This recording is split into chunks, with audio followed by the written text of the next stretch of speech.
Welcome, we're glad that you're here. Welcome, we're glad that you're here. Welcome, we're glad that you're here. Today will be a joyful day, and to rejoice and come in. Good morning. Good morning. Welcome to UUCC, the Unitarian Universalist Church of Canandaigua. We are a group of spiritual freethinkers who gather to celebrate life, build community, and better the world. Wherever you are on your spiritual journey, you are welcome here. I'm Laura Wink, your worship associate for this morning, and the service today will be led by Janine Shedd. Thank you to everyone on this morning's worship team, including music by Bill Mells, nursery care for children under 3, nope, not today, and Children's Church for Children 3 and Over by Pat and Kaya Mells. If this is your first visit, welcome. We invite you to sign the visitor's book in the entryway. And whether it is your first visit or your 1000th, we are glad that you came. This service is also being live streamed to our YouTube channel. We plan to continue with hybrid worship services throughout the church year, so you can join us each week here in person on Zoom or later on YouTube. We have a few announcements to share. If you have a joy or sorrow to share, please fill out the card on your chair, and we invite you to bring them forward and place them in this basket after Bill rings the chimes and begins to play. You can also come forward to drop a puddle in the water at that time if you have a joy or sorrow that you'd prefer not to share. Are there any other additional announcements? As we prepare to be fully together, I remind us all to silence our cell phones and devices. And we do? I think you have a I don't see him.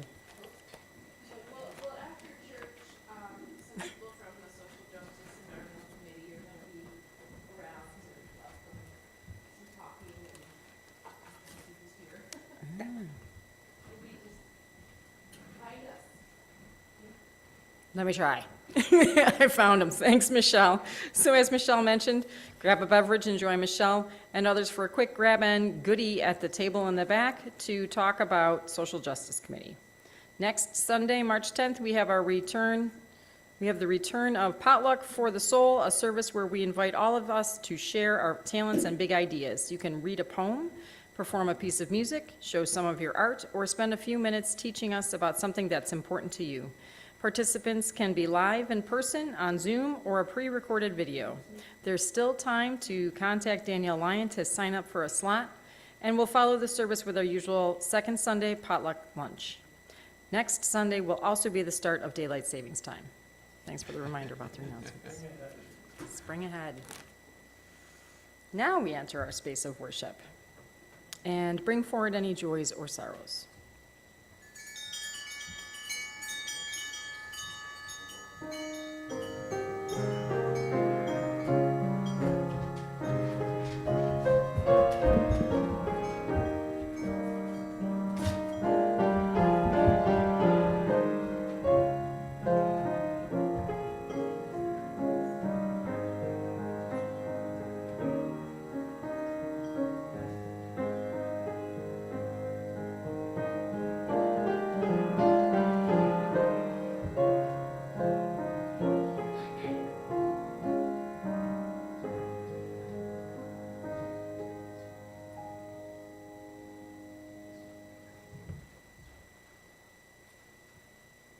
Now is the time to light the chalice. Isabella said she was going to help.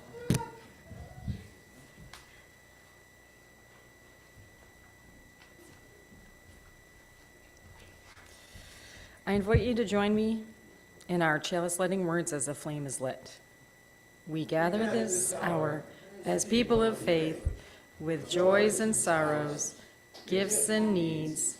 We light this beacon of hope, sign of our quest for truth and meaning in celebration of the life we share together.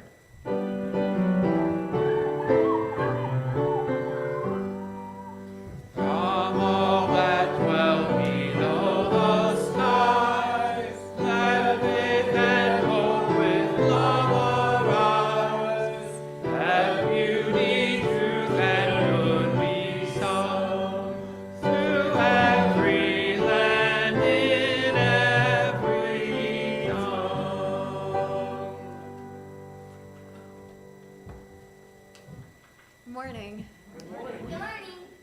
is Janine. I recognize a lot of you, but haven't formally met a lot of you, I don't think. I was here a couple of years ago. I was invited to come and speak about the Walden Project, and I'm just really honored to be back with you this morning.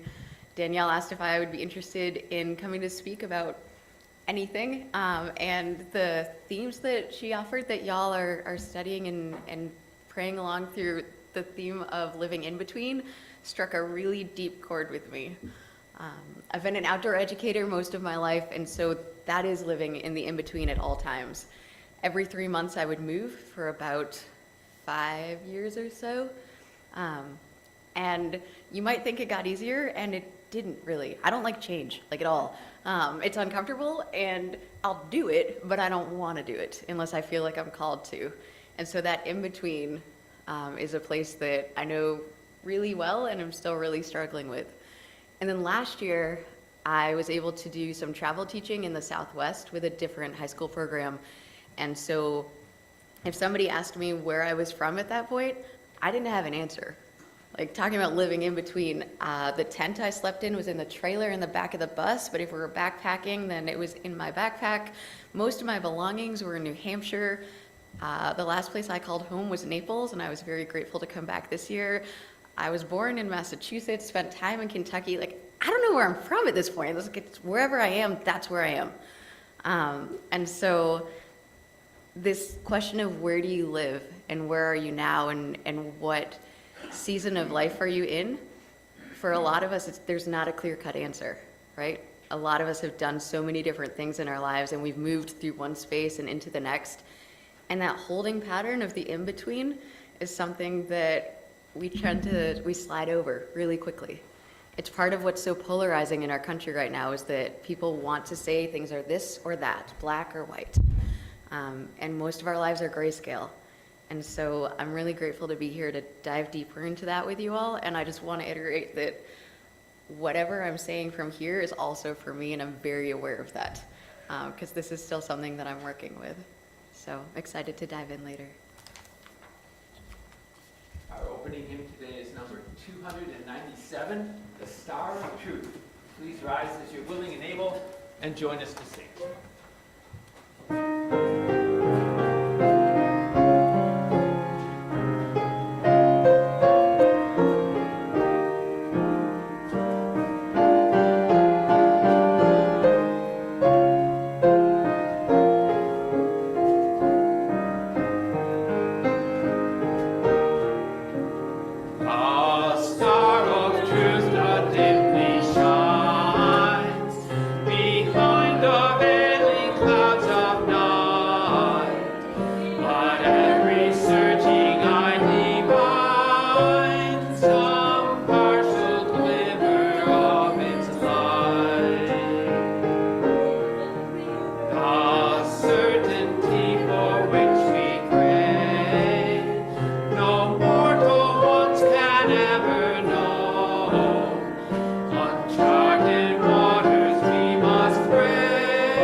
I was invited to share a story, and if you know me at all, you know that I love storytelling. And so what I need from you is I'm going to need some help with the story. The story takes place in the desert, and the desert is a wide expanse, right?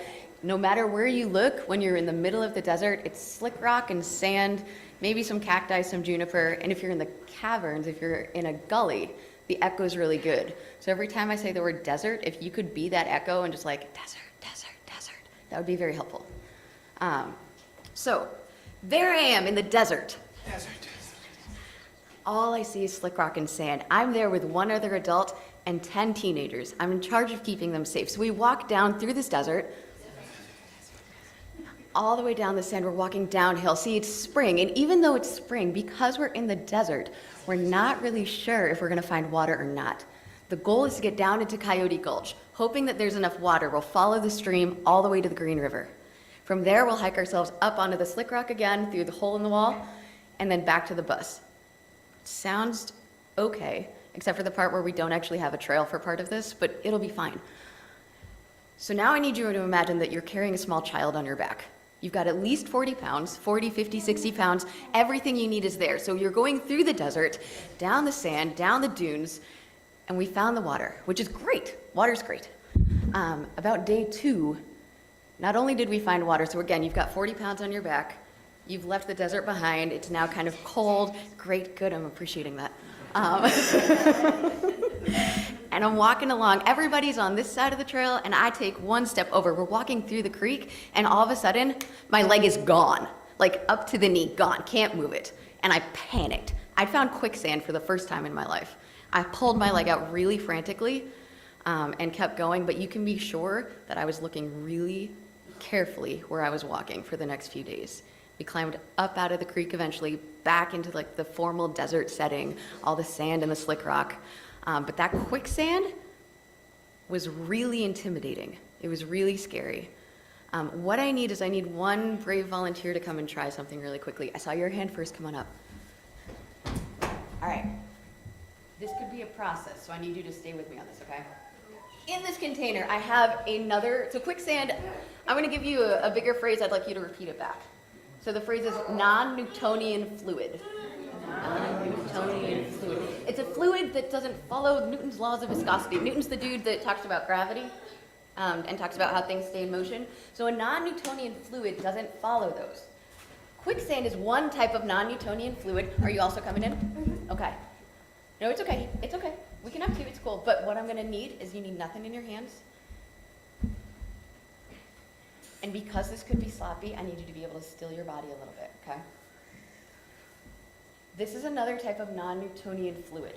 What I'm going to ask of you, first one and then the other, I'm going to ask you to reach in and try to tell me what this is. Okay? Okay. You're going to hold So it. if you like turned it open, would it fall out? Well, If it's not Newtonian? maybe. Can you just like stick your hand in there for me? Try to grab some out. Oh, I know what this is. What is it? This is Uber. It is Ublek. Is it a liquid or a solid? Can you come this That's way? actually hard. I don't know. Tell me what you're experiencing. It's like hard and like I want to give it one more go and we'll pass on. It's hard when? When is it hard? it's hard when you apply a ton of pressure to it.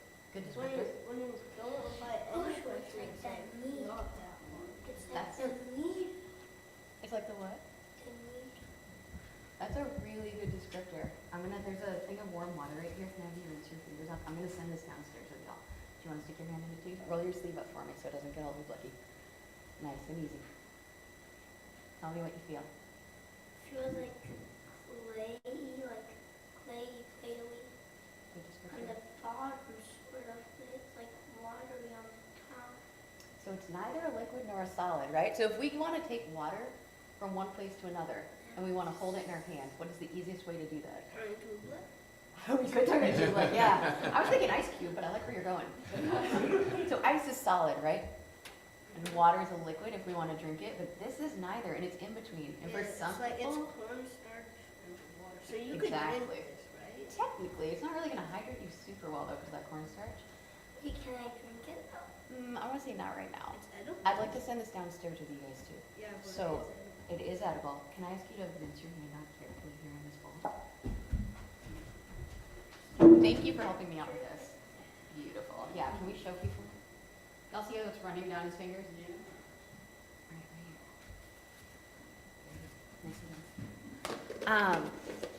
Sometimes we live in this in-between, and for some people, what y'all just did would be really scary, right? Because you don't know what you're touching, and it's kind of on, like, it's neither one thing nor fully the other. Huh? You did, not everybody would. And for some people, it's really exciting. A lot of people love this stuff. But this is a good life analogy. Stay with me for just one more second. This is like when you talk with other people at school, or you talk with other people here. If you're really mean, you apply a lot of pressure, they're gonna put pressure right back on you. And that gets harder and harder and harder. But when you're really nice to people, or if somebody's mean to you and you can be nice back, things become a lot smoother. Like tip it upside down with the lid on. It would fall out. It would fall out but why? Why is it gonna fall out? Because it's a liquid and it's just dripping down like how it drips down on the food. But it's also solid. Because there's no pressure on it. And so it's gonna stay that liquid. If we put pressure on it, we open it, put pressure in, it'll be that solid again. I'm gonna leave this here for now. When you guys go downstairs, if somebody wants to keep the cover on, bring it down. I think it might be an option for you, but check in with your adult humans first before you open it, okay?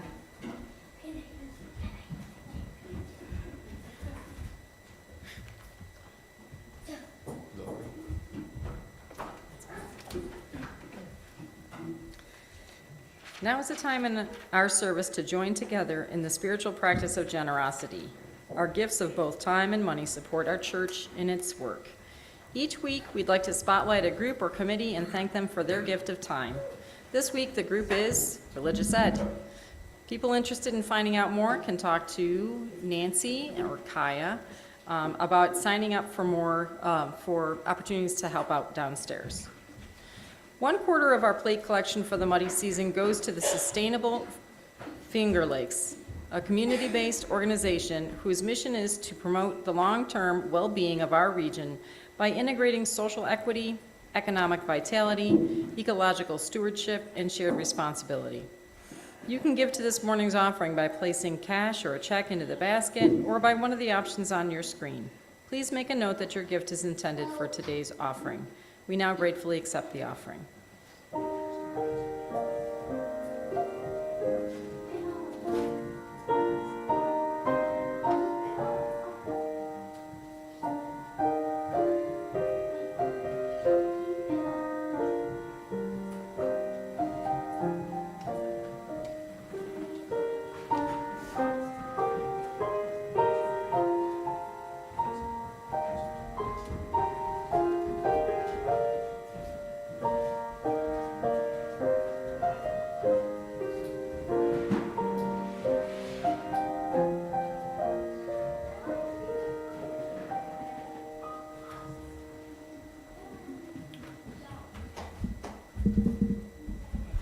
I think the children sent themselves a little early.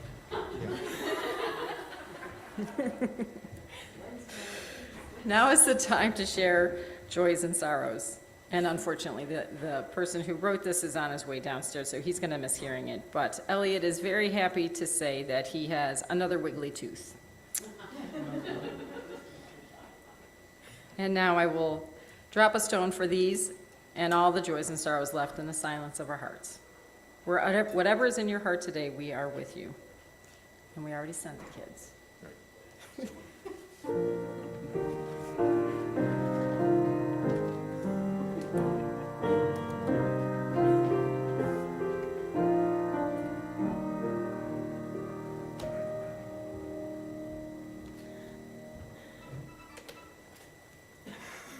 Thank you. As we center ourselves a little bit, I would just love to invite us all, and I am including myself in this. Please don't think this is a separate thing. I also need this space to notice all of the in-betweens that we exist within right now. So right now in this moment, we are literally between earth and sky. Our feet are on something solid, but we're not touching dirt. We're between. Depending on where you're sitting in the room, you're between the sun and not. We're between light and darkness, lights and shadows. We're both in and out of clothing at the same time. We're between moments, between meals, between physical contact with someone else or complete isolation, a space to our own. We're between movement and stillness at all points. Hypothetically, I could clap my hands together and all the molecules would align just right. My hands would pass right through. Everything's in motion, always. But we call it stillness, or we call it motion, because we need there to be definition of sorts. And it's uncomfortable for a lot of us. I'm hopeful that at least one human in this room has found a way to be really comfortable with the in-betweens, and if you'd like to talk to us about that, or me later, that would be excellent. But take these next few minutes and just think about all of the things that you're between in your life right now, both literally and figuratively, and lean into it if it's uncomfortable, because this is a holding space for us all to lean in together.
So the quicksand story was 110% true.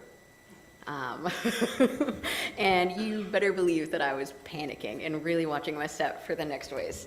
But before we dive more into quicksand, I was really excited to figure out that non-Newtonian fluids are perfect for talking about the in-between. I've been a science teacher for most of my educational career, focusing on teaching high school level math and science to middle school students. And so that was most of my teaching. So the non-Newtonian fluids, it doesn't follow Newton's laws. It's neither fully one thing or the other. Some people would probably argue that cats are non-Newtonian fluids as well. I'm going to leave that one go for now. There are 4 types of non-Newtonian fluids, 4 types of being in the in-between. One of them is rheopectic. Essentially, this is you showing up to your job day after day. It's a job you love. Or maybe it's a relationship you have with someone, you go and you meet them all the time. And over time, things get more challenging. If it's a job, maybe it's you've got a new boss, or you've got a new coworker, or there's one more piece of paperwork. You used to be able to get a lot done, and now they need you to track everything. And you're not accomplishing as much as you used to be. And at some point, after so much time and so much extra stress, you hit a breaking point. You've got a choice. You can either move yourself to a new job, or you can address the issue at hand, try to fix it, and go from there. But there is a clear divide. There's something that needs to happen, which is great, because when change happens and it's built out of a place of care, compassion, and love, it can be really beneficial for the world around us. In the same way that if you take cream and you stir it consistently, at the end you have whipped cream. You put that on top of hot chocolate and everybody's delighted. Nothing wrong with that.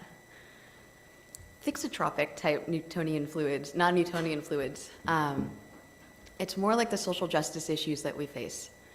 For a lot of us, we've been fighting something our entire lives. And maybe at first you started and you felt like you needed to be right there, right in the front, really loud, every protest, every rally. And eventually over time, you feel like you're just beating your head against the wall. And so your approach changes maybe. Some of us still need to beat our heads against the wall, but others have learned that there are gentler ways to do things. Those one-on-one conversations, those small motions. Maybe it's more behind the scenes action. Maybe you're in a place where it is better and easier and more effective for you to just show up and be a quiet presence.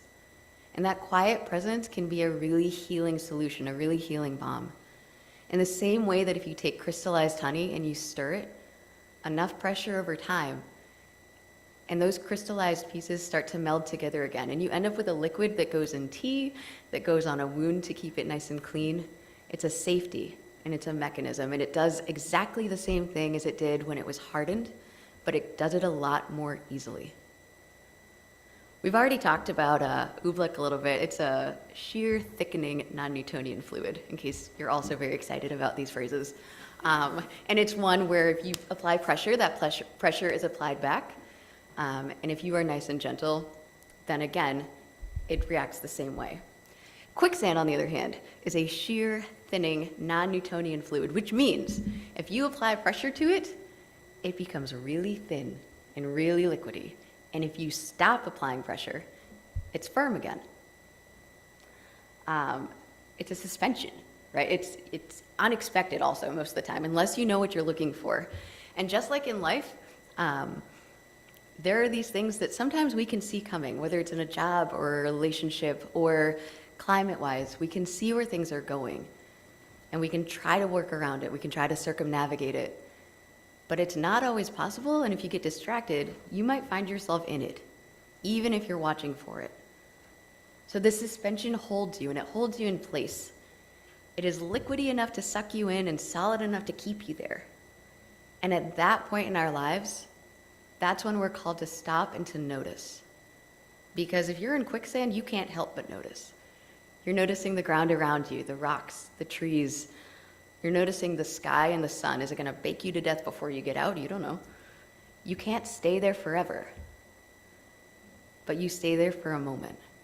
And maybe in that moment, maybe you notice that your group is really far ahead of you. Maybe you are working through something and you didn't raise your voice loudly enough soon enough.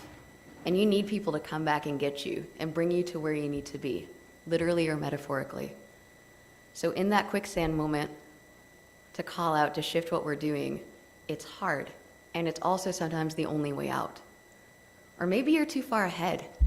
You are so far ahead in the studies of whatever it is that you're working through, whether it's a social justice thing, a job thing, a family thing, and you forgot to bring everybody with you. And now you'll sit there and wait until they catch up. Maybe it's just you. And if it's just you, you've got to get yourself out. The thing about quicksand won't ever drown you. I was hoping to read an excerpt from Desert Solitaire, and I left my phone in the entryway so it wouldn't distract me, and that's where it is. So I'm going to summarize. If you ever get the chance, you should read Ed Abbey's Desert Solitaire. And I cannot believe I'm telling you this because I hate being told what to do, and somebody told me I had to read this book, so I wasn't going to do it. It's a great book. I'm sorry to admit it. It's wonderful. You should read it if you feel inclined. But he talks about quicksand, and the thing he says is, a person moving across quicksand will walk straight across it.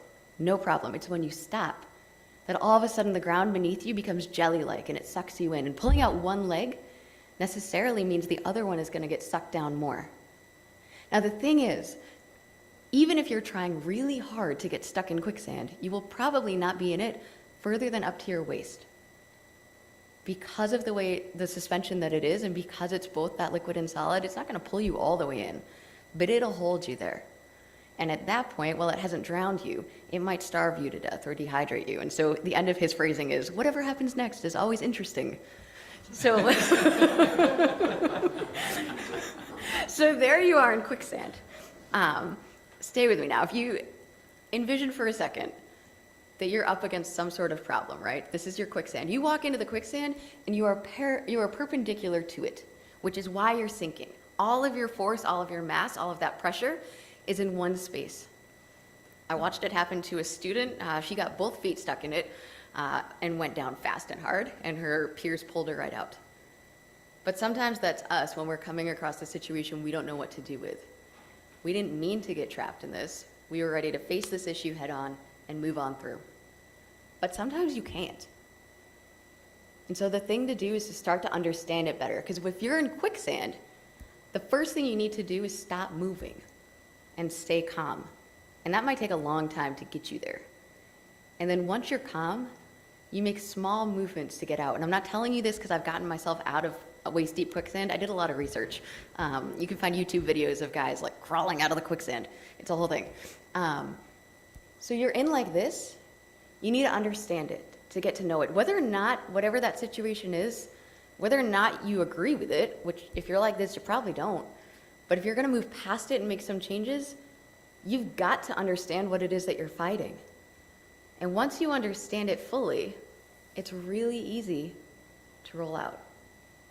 Once you make those quicksand movements and you spread yourself out, you become parallel with that surface. You figure out more about your landscape, you crawl out. And once you're out, whether it's literal quicksand or the quicksand of our lives, you can't expect to just start moving forward again. And that's also really frustrating. Because once you're out, you're probably exhausted and ready to leave it behind forever. But for literal quicksand, if you start walking away in the desert like that, you also still might die because the amount of sand in your clothing is abrasive and it will rub your skin raw and open you for infection. So you have to stop. You have to shake out all the sand from your clothes as much as you can. Take a minute and breathe, and then you can move. And you're not going to get rid of all of the sand. There will still be pieces, and that's probably a good reminder so you don't step in it again. And, you know, just like all of my belongings from last year in the Southwest, I'm going to find red dirt in there for the rest of my life. And that's fine, because it was a really formative year. It was really hard. And there were also moments of a lot of joy. And so every time I find more of that red sand, I'm mentally back in that quicksand spot.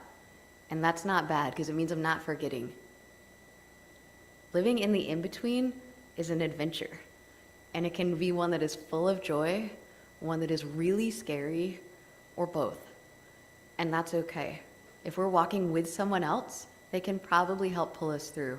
And if we're in a phase of life where we're walking it alone, we live in community. There will be somebody there to pull us through if we want it. And those quicksand moments are a way to slow down and to notice. And at the end, when we're out, there's solidity and our perspective is shifted. We notice things we didn't before. We notice things at a deeper level. And we're also more equipped to tell other people what to look for. You know, before last year, I wouldn't have known anything about quicksand. I had to step in it to know. And honestly, if I were to go back, I think I'd play with it. You know, like once you understand it, it can be a little fun. Sometimes you want to get yourselves in those situations just to understand it better. So slowing down, changing our approach, bless you, reorienting and reconfigure, and then the real challenge is to live differently as we move forward. So I would invite us all to think about those quicksand moments, to figure out who can pull us out, and then to think about what perspective we're about to shift. It's March, between the mud that's iced over in the morning and then sucks your shoe off in the afternoon in the same spot, the political climate that's changing, the environmental climate that's changing. We're all in quicksand a little bit, but we're also all in the same worship space right now. So there are enough ropes and trees and rocks. We'll climb out.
Whether we feel like we're in quicksand or on stable ground or walking towards the unknown, may we learn to live more comfortably with the in-betweens of our lives.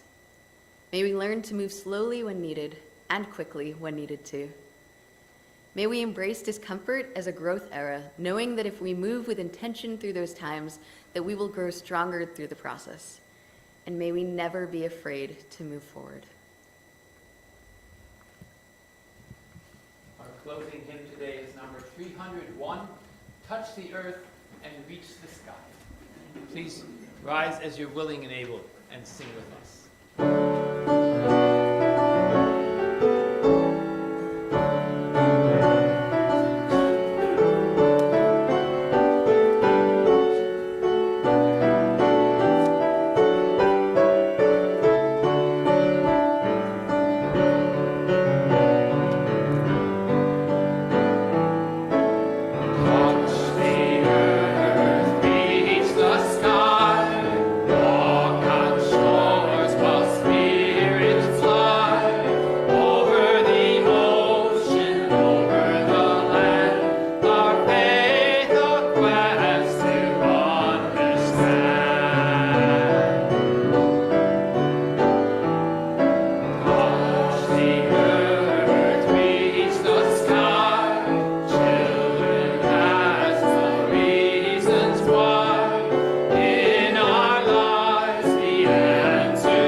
Please join me in our words for extinguishing the chalice. We extinguish this flame, but not the light of truth, the warmth of community, or the fire of commitment.